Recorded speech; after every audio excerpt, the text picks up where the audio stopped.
And good evening. It's October 29th, 2024, and we're continuing our collection of discussions in our Outside the Class series. Series from the Bible Project. It's about the entire TaNaK, the Old Testament. On TheDustyFeet.com, in the Outside the Class section, those source videos are set up for your review. Because the intent of Outside the Class is for you to listen to that in-class lecture first. They would all be found in that source video playlist. Because we're going to try to keep these to about 15 minutes. We want to make them easy to catch and easier to catch up on. So we're on a quest, scroll by scroll, book by book, a journey through this collection, but with a fun and different twist on Outside the Class on the Dusty Feet.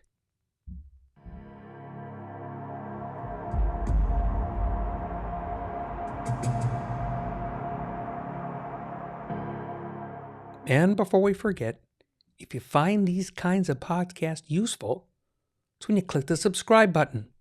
The reminders, they just help you. But also, if you think these might be useful to others, it's when you click that like button, because that is how YouTube chooses to share these to more people if they wish. So in this series, we're going to cover the entire TaNaK, right, the Old Testament. Yet we're going to do it in the original order of this collection, the Hebrew Scriptures order. So it could get interesting once we get past these first 5. Because remember, the videos we're going to be discussing, they're just the tip of the iceberg. They are part of a learning series that I highly recommend, and they can all be found on the Bible Project website. Because we're going to ask so many questions about all kinds of things. Answers? We'll see. Numbers, Bamidbar. This is our part 4. So the earth just swallowed up, right? It just opened up and swallowed up Korah and his followers. Or shall we say most of them. Maybe more like the instigators. But we have another interesting little deal here in part 2 of this part.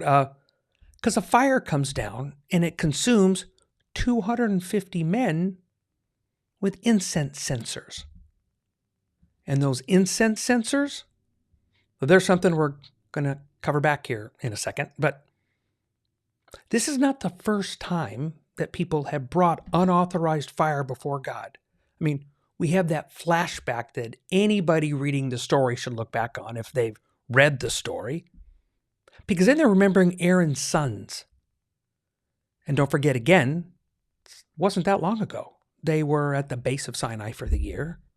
They moved to here. So it's fairly recent history. But these men, they bring unauthorized fire before God. Kills them too. Interestingly, we have those censers because God says, don't destroy them. They are going to be hammered into sheets for the plating of the altar, since they did present these before the Lord. So they're holy. It was the actions and the hearts of the men that were unholy. And therefore, all of that stuff ended up being assigned to the sons of Israel. So what they brought was of value to God and to the children of Israel. But the hearts that brought it in, that was inside of them, those were unauthorized by God, so they met the same fate as Aaron's sons. But the metal from the censers? Interestingly enough, I use the word repurposed. Yeah, they were recycled. But here, there's a weird, heartfelt twist, right? Because again, I hope you're not only watching these videos, but you're reading the text. Because we're catching some stuff that Tim and John hadn't, because again, we agree this is a broad stroke overview that they're bringing up, but this is to encourage you, as we've said, it's just the tip of the iceberg. There's much more underneath, so we're just uncovering some parts. So in this particular story, under this part, I suggest you go take a look at it, but I'm going to read you verses 36 through 40, right? Then the Lord spoke to Moses, saying, Say to Eleazar, the son of Aaron the priest, that he shall take up the censers out of the midst of the blaze, for they are holy, and you shall scatter the burning coals abroad. As for the censers of these men who have sinned at the cost of their lives, let them be hammered into sheets for the plating of the altar, since they did present them before the Lord, and they are holy. They shall be for a sign to the sons of Israel. So Eleazar the priest took the bronze censers which the men who had burned had offered, and they hammered them out as plating for the altar. That was as a reminder to the sons of Israel that no layman who was not of the descendants of Aaron should come near to burn incense before the Lord, so that he will not become like Korah and his company, just as the Lord had spoken to him through Moses. Okay, did you notice who was the person who was supposed to do this, right? That was supposed to go out of the midst into the fire after it burned down, go into the midst, take up the censers to be repurposed? It was Eleazar. This was the son of Aaron, right? This is not the high priest doing this. This is his son. Do you remember what we said about it? This is not the first time this has happened. Other people have done this. Yeah, it was Aaron's two oldest sons. This is their brother. This is Aaron's third son. This is their brother. He knows this consequence all too well. He saw it. He lived it. Now he has to be part of this. This had to be a sobering moment for Aaron and his entire family. And if all that wasn't enough, because I've just read you 36 through 40, we take a look at verses 41 and 42, and wow, you look and you say, holy moly, these guys still don't get it. Or shall we say maybe we still don't get it.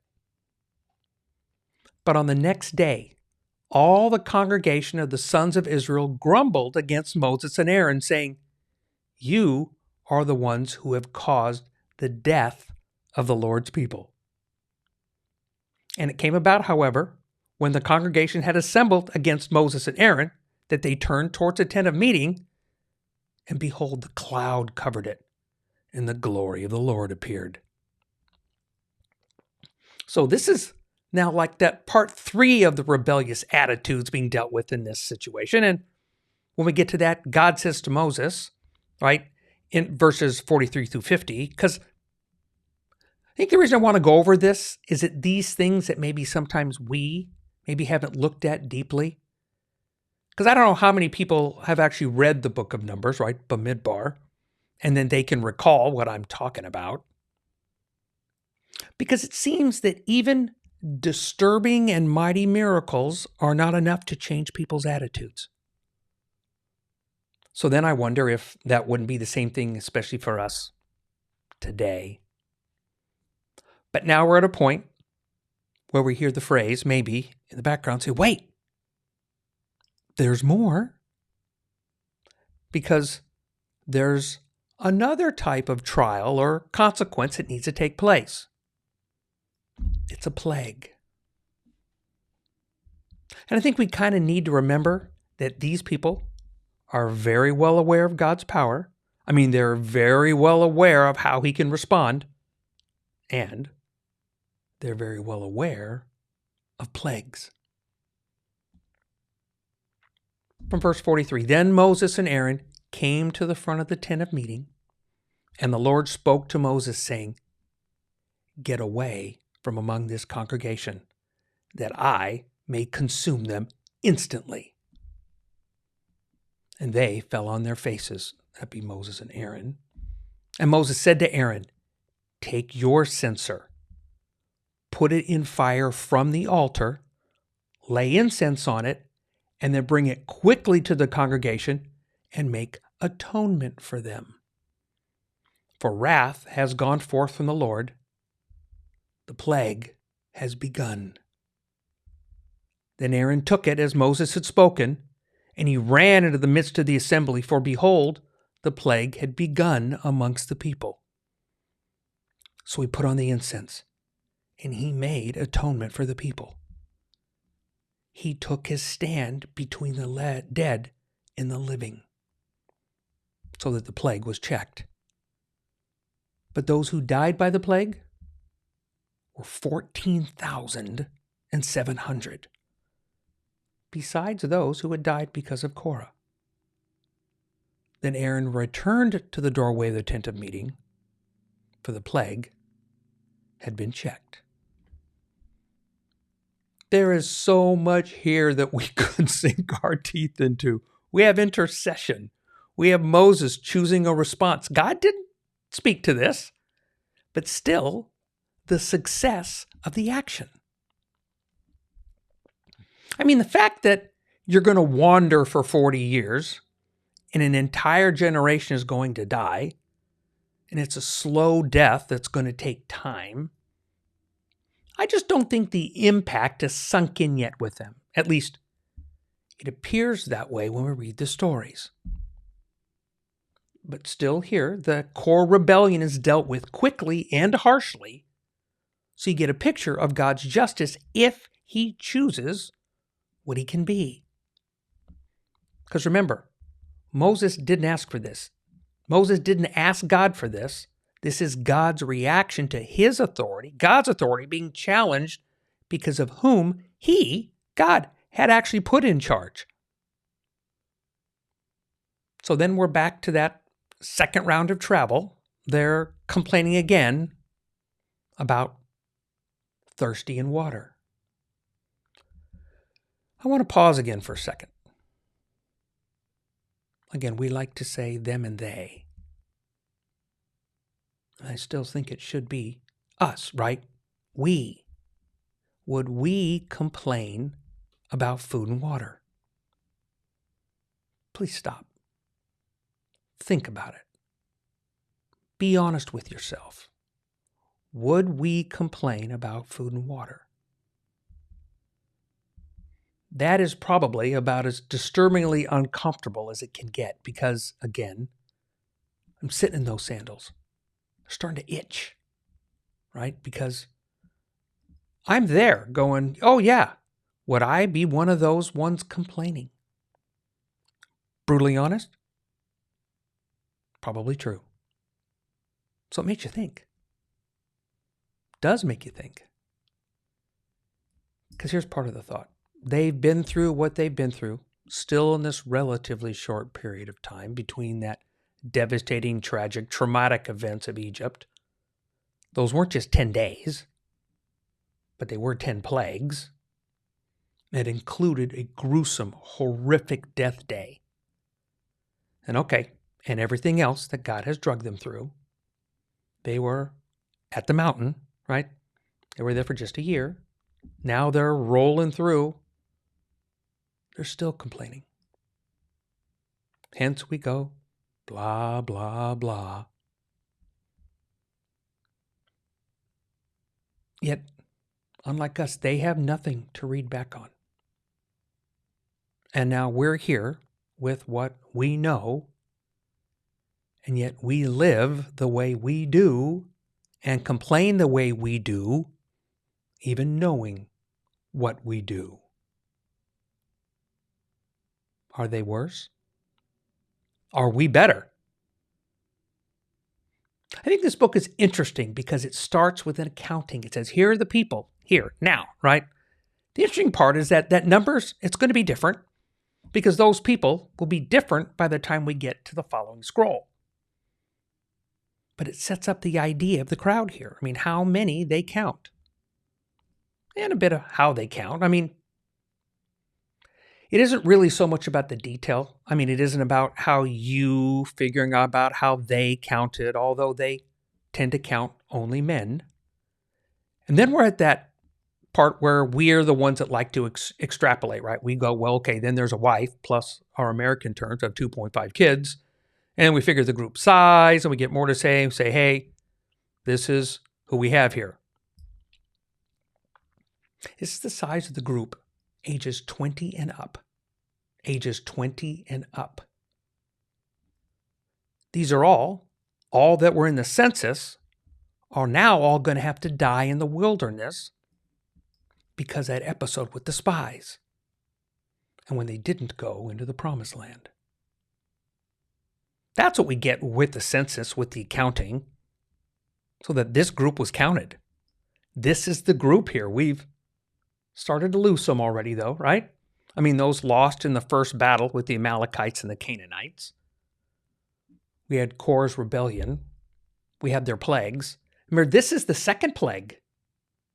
But this one, it just gets a number, 14,700. And this group seems stuck. They're stuck in thought. They're stuck in their ways. I think it helps us understand why those 40 years are necessary. I think it takes us to this point because these are the people we're talking about. It's almost like you're setting yourself up with God, like he declared this will happen, and then the actions, the following that we see behind, and now we know why. But in the next episode, I want us to continue to look more about ourselves, maybe ponder ways to think about other ways to see these things to help us today, in our time. Literally, thousands of years down the road, very much not in the land that God wanted so much to give to them, to see them live the example of God's will on earth. So we're going to explore these events, these responses, these consequences, and some unexpected things, and should be interesting. Next time on The Dusty Feet.